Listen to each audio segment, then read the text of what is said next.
Hello student, GK भाई Devendra sir की class में आपका हार्दिक स्वागत है। आज हम महाजनपद काल लेते हैं और ये जो टॉपिक है अति महत्वपूर्ण टॉपिक है। रीट की दृष्टि से ही न केवल बल्कि सिविल सर्विस में भी अपने को बहुत सारे क्वेश्चन इनसे मिलते रहते हैं और इसके अलावा एसएससी सीजीएल वगैरह सभी प्रकार के एग्जाम के लिए बहुत ही महत्वपूर्ण टॉपिक है। बहुत सारे क्वेश्चन भी यहाँ से मिलते रहेंगे। तो 6वीं शताब्दी में जो महाजनपद काल का समय था उसकी बेसिक बात अपन देखें तो ऋग्वैदिक सभ्यता हमने पढ़ा है, तो वहां पे सर्वोच्च इकाई हमने लिखा था कि जन, अर्थात ऋग्वैदिक काल में एक तरह से प्रशासनिक दृष्टि से सबसे बड़ा राजा द्वारा प्रशासित क्षेत्र जन कहलाता था। जैसे सुदास द्वारा शासित क्षेत्र भरत सबसे प्रसिद्ध और महत्वपूर्ण जन था। इस जन के बाद उत्तर वैदिक काल की बात करें हम तो उत्तर वैदिक काल में यही कुछ जन या कुछ जन स्वतंत्र रूप से विस्तृत होकर जनपद बने और ऋग्वैदिक काल में भरत जन इंपॉर्टेंट था। और इस समय शतपथ ब्राह्मण कहता है कि पांचाल जो है वो सर्वश्रेष्ठ जनपद है। महाभारत भी हमें 250 जनपदों की सूची देता है। महाभारत में 250 जनपदों की सूची मिलती है। बहुत सारे जन भी एक तरह से ऋग्वैदिक काल में प्रचलन में थे। यही जन आपस में जनपद बने इस काल में। और अब 6वीं शताब्दी बीसी का जो काल है और उसके बाद का बौद्ध और जैन धर्म और उसके पश्चात का जो काल है, इसमें हमें जो सबसे बड़ी राजनीतिक इकाई है, इंपॉर्टेंट इकाई है, महाजनपद मिलती है। और इस समय हमें 16 महाजनपदों का उल्लेख मिलता है। अगर सबसे महत्वपूर्ण महाजनपद की बात की जाए, शक्तिशाली महाजनपद की बात की जाए तो 16 महाजनपदों में सबसे शक्तिशाली महाजनपद आता है मगध। तो ये तो एक तरह से शुरुआत से हमने जोड़ा कि जनपद और महाजनपद अलग अलग काल में उनका नाम अलग अलग होता जाता है। भरत जन महत्वपूर्ण था, पांचाल जनपद महत्वपूर्ण था और मगध जो है वो सर्वश्रेष्ठ महाजनपद था 600 बीसी और उसके बाद के काल में। हम बाद में देखते हैं कि एक तरह से मौर्य, नंद और गुप्त साम्राज्य का एक तरह से आधार तैयार कर दिया, साम्राज्यवाद का, राष्ट्रवाद का आधार तैयार कर दिया था मगध साम्राज्य ने, खासकर बिंबिसार, अजातशत्रु और अन्य शिशुनाग वंश के समय। तो इस समय कुल महाजनपद थे 16। यहां से हमें 2 महत्वपूर्ण क्वेश्चन बार बार पूछे जाते हैं। इन 16 महाजनपदों की जो सूची है वो बौद्ध ग्रंथ अंगुत्तर निकाय, ये बार बार पूछा जाने वाला क्वेश्चन है। फर्स्ट ग्रेड में भी हमें पिछली बार ये क्वेश्चन पूछा गया था, सेकंड ग्रेड का भी क्वेश्चन हुआ। और जैन ग्रंथ भगवती सूत्र रिपीट होते रहते हैं। एक बौद्ध नहीं पूछा जाता तो जैन पूछ लिया जाता है और जैन नहीं पूछा जाता तो बौद्ध जनपद पूछ लिया जाता है। 16 महाजनपदों का जो ऑथेंटिक उल्लेख है, एग्जैक्ट सूची है, वो अंगुत्तर निकाय, बौद्ध ग्रंथ में हमने देखा कि सुत्त पिटक के 5 भागों में से एक अंगुत्तर निकाय था, उसमें 16 महाजनपदों की सूची हमें मिलती है। और जैन ग्रंथ भगवती सूत्र भी हमें 16 महाजनपदों की सूची देता है। कुछ एक महाजनपदों की सूची पाणिनि की अष्टाध्यायी में भी मिलती है, महावस्तु में भी मिलती है और महाभारत जो है वो 250 जनपदों की सूची देता है। तो पहला इंपॉर्टेंट जो काम है वो अंगुत्तर निकाय और भगवती सूत्र के संदर्भ में हो गया। दूसरा एक कॉन्सेप्ट कि ये जो महाजनपद का काल है वो भारतीय इतिहास में दूसरे नगरीकरण का काल भी कहलाता है, द्वितीय नगरीकरण भी इसको कहा जाता है। और प्रथम नगरीकरण सिंधु सभ्यता को, सिंधु घाटी सभ्यता को कहा गया था। गार्डन साइड ने उसको नगरी क्रांति भी की संज्ञा भी दी थी। और दूसरा नगरीकरण का काल जो है वो गंगा घाटी का काल है, 600 ईसा पूर्व का और उसके बाद का समय माना जाता है। और दूसरे नगरीकरण में हम ज्यादातर नगर देखते हैं कि कहीं न कहीं इन महाजनपदों की जो राजधानियां थी वो ही दूसरे नगरीकरण का प्रतिनिधित्व करते हैं और बहुत सारे नगरों का वर्तमान में भी अस्तित्व मिलता है। तो जो दूसरा नगरीकरण था उसमें हमें निरंतरता विद्यमान मिलती है, जबकि प्रथम नगरीकरण हड़प्पा सभ्यता के जो नगर हैं उनके केवल ध्वंसावशेष ही वर्तमान में मिलते हैं। वर्तमान रूप में एक तरह से नगर उस स्वरूप में नहीं मिलते। तो दूसरा जो नगरीकरण है इसको हम लोह धातु का नगरीकरण या लौह युगीन नगरीकरण भी कह सकते हैं। लोह धातु के साक्ष्य भी इस समय बहुत ज्यादा प्रचलन में आते हैं। 600 बीसी का नगरीकरण भी कह देते हैं। गंगा घाटी का नगरीकरण भी इसको कहा जाता है। इन नगरों में हमें निरंतरता मिलती है। और इस नगरीकरण के संदर्भ में इन नगरों के पतन के बारे में खासकर 3000 एडी से 1000 एडी तक पुस्तक है वो रामशरण शर्मा ने लिखी है। तो रामशरण शर्मा द्वारा प्राचीन भारतीय नगरों का पतन नाम से पुस्तक लिखी गई है। ये अपने रीट का क्वेश्चन हुआ तो अति महत्वपूर्ण क्राइटेरिया बनता है एक तरह से क्वेश्चन की दृष्टि से। 16 महाजनपदों की बात करें तो हम ऊपर से चलते हैं। सबसे उत्तर में महाजनपद जो है कंबोज। उत्तर पश्चिम में जो महाजनपद था वो था गांधार। सबसे दक्षिण में महाजनपद गोदावरी नदी के किनारे अश्मक होता है।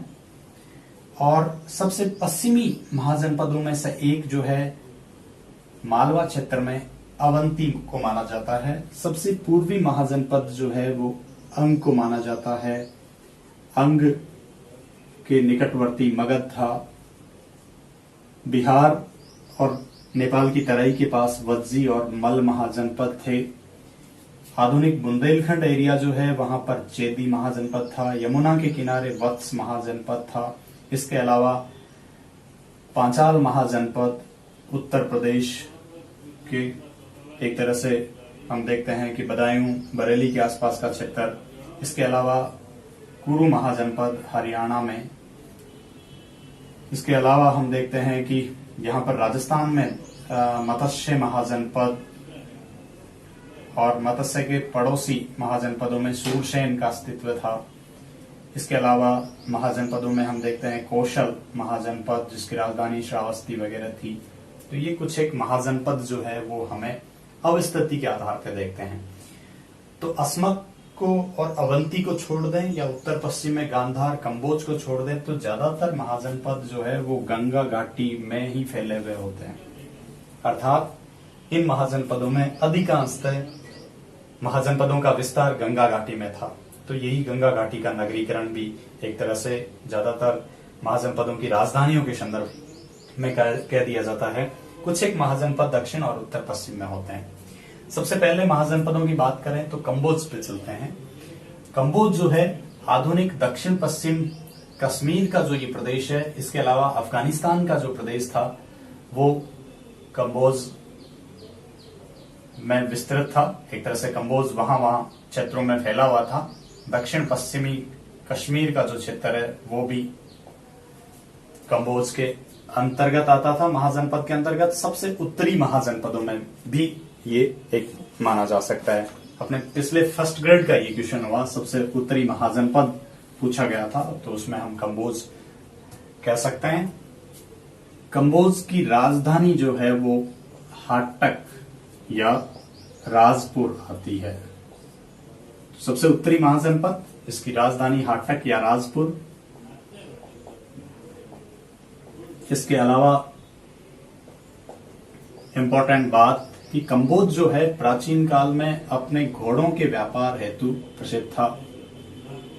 यहाँ पर व्यापारी जो है मुख्य रूप से घोड़ों का व्यापार करते थे। घोड़ों के व्यापार का मुख्य केंद्र कंबोज हुआ करता था। कौटिल्य के अर्थशास्त्र में कंबोज के जो लोग हैं उनको वार्ता शस्त्रोपजीवी कहा गया है।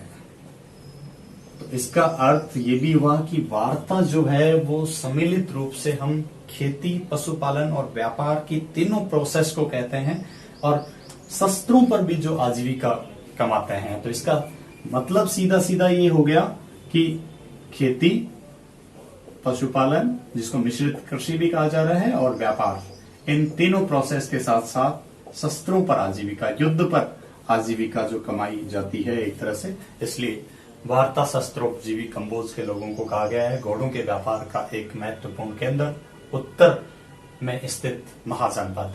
तो कंबोज के संदर्भ में जब भी पूछा जाएगा तो एक तरह से उत्तरी महाजनपद पूछा जा सकता है। हाटक इसकी राजधानी के संदर्भ में पूछा जा सकता है।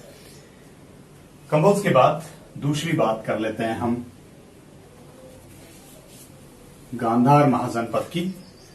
और गांधार महाजनपद के बारे में वैसे तो बहुत सारे क्वेश्चन हमें मिल सकते हैं। गांधार जो है वो उत्तर पश्चिमी पाकिस्तान और मुख्य रूप से अफगानिस्तान में काबुल घाटी में विस्तृत होता है। इसका फैलाव जो है वो हम उत्तर पश्चिमी पाकिस्तान और काबुल घाटी में मान सकते हैं वर्तमान में। गांधार जो है एक प्रदेश भी था, महत्वपूर्ण प्रदेश भी है। महाभारत काल में भी एक तरह से गांधार, नरेश, शकुनी जो एक तरह से पासों के लिए फेमस होते हैं, उनके अकॉर्डिंग पासे जो है रिजल्ट बताते थे। तो गांधार, नरेश, शकुनी का महाभारत में उल्लेख मिलता है। उत्तर पश्चिमी पाकिस्तान और काबुल घाटी में विस्तार होता है। गांधार की राजधानी जो है वो तक्षशिला आती है। प्राचीन काल में भरत के पुत्र तक्ष जो है वो तक्षशिला के प्रशासक थे। मौर्य काल में शिक्षा का सबसे महत्वपूर्ण केंद्र भी तक्षशिला माना गया था। ये अपना फर्स्ट ग्रेड के फर्स्ट पेपर का क्वेश्चन हुआ। मौर्यकालीन शिक्षा का केंद्र भी है, जहां एक तरह से सामान्य विषयों की, तर्क शास्त्र की, व्याकरण की शिक्षा दी जाती थी। चंद्रगुप्त मौर्य ने यहाँ पे अध्ययन किया। इसके अलावा कौटिल्य ने यहाँ पे अध्ययन किया था। तो तक्षशिला जो है इसकी राजधानी। तक्षशिला प्राचीन कालीन विश्वविद्यालय भी था, भरत के पुत्र तक्ष द्वारा संचालित भी था, सामान्य शिक्षा का केंद्र भी था। आगे जब हम शिक्षा केंद्रों की बात करेंगे तब तक्षशिला की अलग से हम बात करेंगे। गांधार जो है वो महाभारत काल में इसका शासक शकुनी मिलता है। और बुद्ध के समकालीन जो है, बिंबिसार के समकालीन भी हम कह सकते हैं, पुक्कुसाती या पुष्कर सारिन जिसको कहा गया है, यहाँ का शासक था। तो बुद्ध के समकालीन यहाँ का शासक पुष्कर सारिन था। गांधार प्राचीन काल में अपने सूती और ऊनी वस्त्रों के व्यापार का मुख्य केंद्र था। तो मुख्य रूप से ऊनी वस्त्रों का बाजार यहाँ पर गांधार प्रदेश में लगता था। ऊनी वस्त्रों के व्यापार का मुख्य केंद्र होता है। जहाँ कंबोज की बात हमने की कि ये घोड़ों के व्यापार का मुख्य केंद्र था। तो ये दो उत्तरी महाजनपदों की हमने बात की। यहाँ से हमें जनरल क्वेश्चन आजकल कल्चर पक्ष पे पूछे जाते हैं, तो आप जो विशेषताएं, यूनिक बात है उसको जरूर याद रखें। शासक का भी, खासकर बुद्ध के समकालीन शासक का जहां भी हमें उल्लेख मिलता है, खासकर सिविल सर्विसेज में हमें बार बार ऐसे क्वेश्चन मिलते रहते हैं। आगे बढ़ते हैं और सबसे दक्षिणी महाजनपद अश्मक की बात कर लेते हैं। उत्तर के दो महाजनपदों के बाद जो यूनिक है वो क्वेश्चन सबसे पहले, और अस्मक का बार बार हमें सबसे ज्यादा बार क्वेश्चन जो है वो दक्षिण में स्थित महाजनपद के संदर्भ में ही पूछा गया है। तो इसका मतलब है कि अस्मक महाजनपद जो है वर्तमान महाराष्ट्र में अवस्थित था, और ये गोदावरी के आसपास का जो क्षेत्र है यहां पर फैला हुआ था। अस्मक के बारे में इंपॉर्टेंट बात कि दक्षिण में स्थित एकमात्र महाजनपद भी ये था। और सामान्यतः भारतीय इतिहास में एक तरह से हम मान लेते हैं कि विंध्याचल पर्वतमाला के दक्षिण का जो क्षेत्र है वो एक तरह से दक्कन कहलाता है या दक्षिणापथ कहलाता था मौर्य काल में। तो दक्षिण में स्थित एकमात्र महाजनपद अस्मक था। बाकी जो है विंध्याचल पर्वतमाला के उत्तर में स्थित होते हैं। अस्मक की राजधानी जो है वो पोटन या पोटली थी।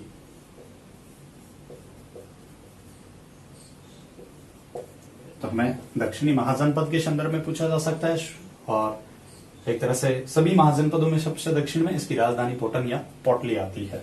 अस्मक के बाद चलते हैं अवंती, और अवंती महाजनपद जो है वो वर्तमान मध्य प्रदेश के मालवा के आसपास का जो क्षेत्र था वहां पर फैला हुआ मध्य प्रदेश के मालवा का क्षेत्र अवंती महाजनपद में शामिल होता था। अवंती के दो भाग होते हैं, अर्थात दो प्रदेश थे अवंती के, उत्तरी अवंती, और उत्तरी अवंती की राजधानी उज्जैन या उज्जैनी भी या महाकाल का नगर भी कह देते हैं, क्षिप्रा नदी के तट पर है। और दक्षिणी अवंती की राजधानी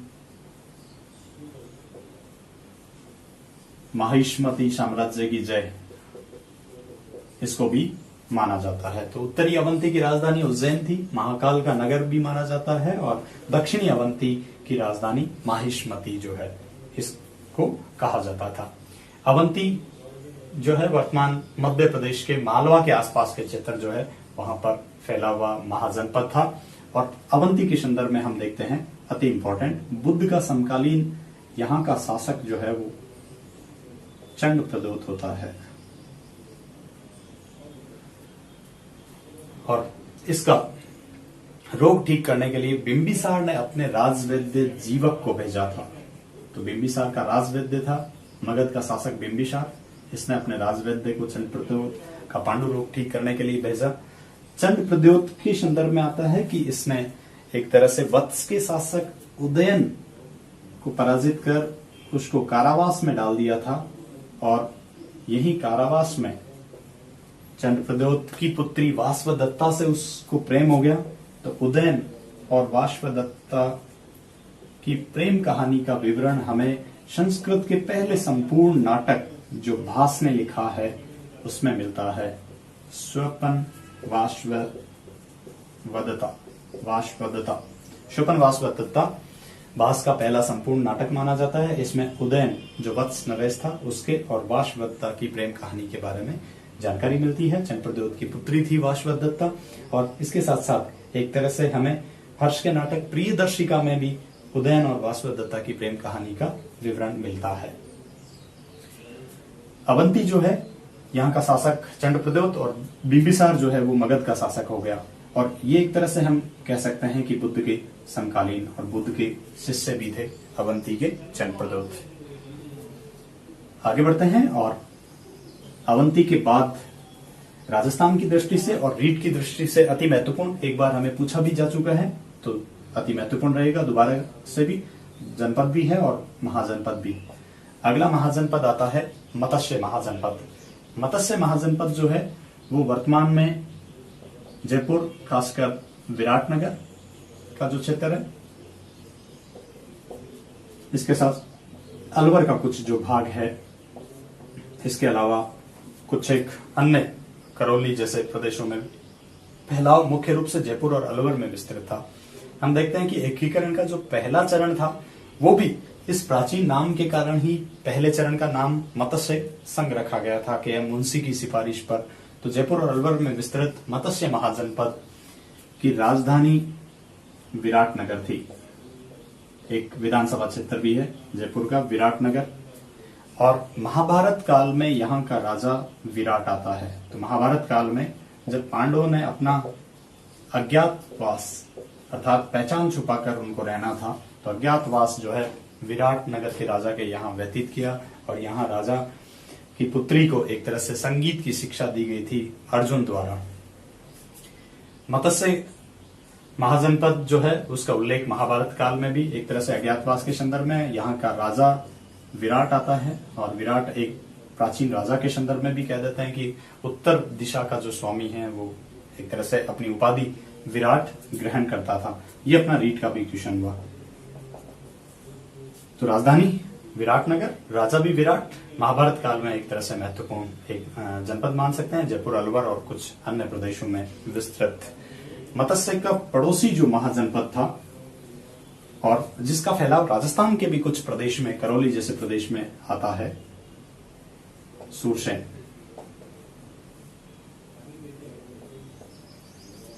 और सूरसेन जो है ये वर्तमान उत्तर प्रदेश के मथुरा के आसपास के क्षेत्रों में फैला हुआ। इसके अलावा कुछ एक भाग भरतपुर और करौली में भी विस्तृत होता है। सूरसेन की राजधानी जो है वो मथुरा वर्तमान संसदीय क्षेत्र भी है, और हेमा मालिनी जी यहाँ के सांसद हैं, माननीय सांसद हैं मथुरा की। और मथुरा जो है वो कृष्ण की जन्मभूमि थी, इसलिए हिंदुओं का बेथलेहम भी मथुरा को कहा जाता है, वैभव का नगर भी कह दिया जाता है, महत्वपूर्ण नगर भी था एक तरह से। वैसे तो ईसा मसीह का जन्म बेथलेहम में हुआ था, और इसी कारण समानता कर दी जाती है कि हिंदुओं का बेथलेहम कृष्ण की जन्मभूमि होने के कारण मथुरा को एक तरह से आध्यात्मिक शहर भी है मथुरा। प्राचीन काल में मथुरा जो है वो सूती वस्त्रों का मुख्य केंद्र था, और मथुरा का सूती वस्त्र जो है मुख्य रूप से सटका कहलाता था। सूरसेन का शासक जो है वो अवंती पुत्र होता है, जो बुद्ध का शिष्य था। ये बुद्ध का समकालीन भी था और बुद्ध का शिष्य भी था।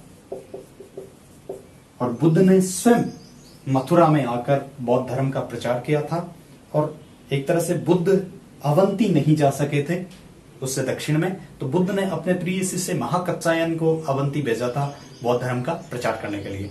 तो अवंती में बौद्ध धर्म का प्रचार बुद्ध के शिष्य महाकत्सायन ने किया, जबकि अवंती जो है सूरसेन जो है वो बुद्ध स्वयं आते हैं मथुरा में, एक तरह से अवंती पुत्र के यहाँ बौद्ध धर्म का प्रचार भी करते हैं। ये अति महत्वपूर्ण बात भी हुई। एक तरह से व्यापार की दृष्टि से देखें तो ये महत्वपूर्ण बात है। तो सूरसेन का विस्तार कुछ एक राजस्थान में भी था।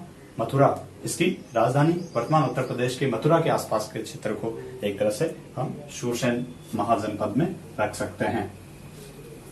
आगे बढ़ते हैं और सूरसेन, मत्स्य, अवंती और अस्मक के बाद हम देखते हैं कि चेदी एक महाजनपद था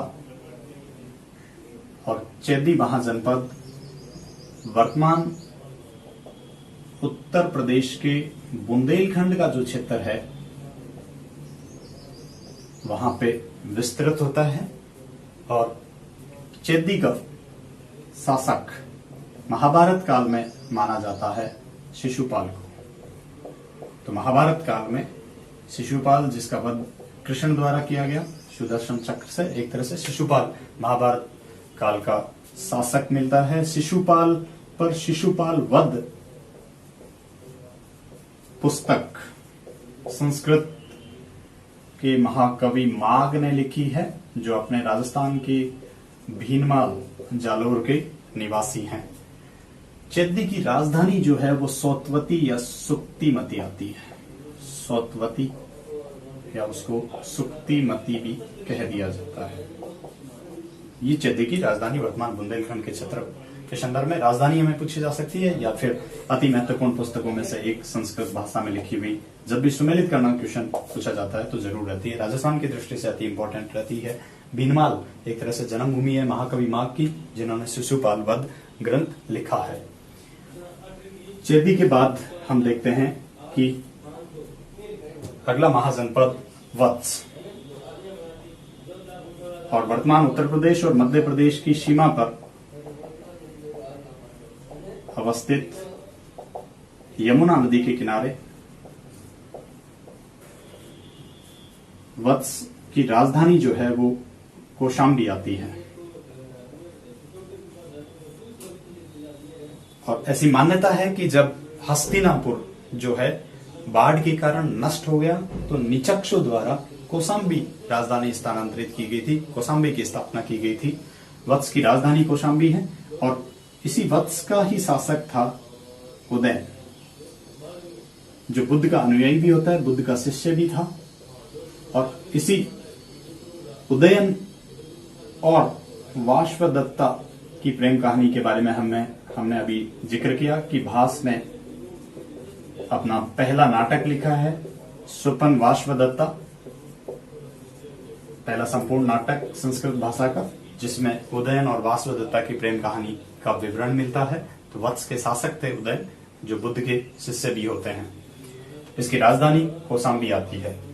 आगे के वीडियो को हम कल कंटिन्यू करेंगे। हमारे चैनल को ज्यादा से ज्यादा सब्सक्राइब करें और वीडियो को लाइक और शेयर करना नहीं भूलें। धन्यवाद।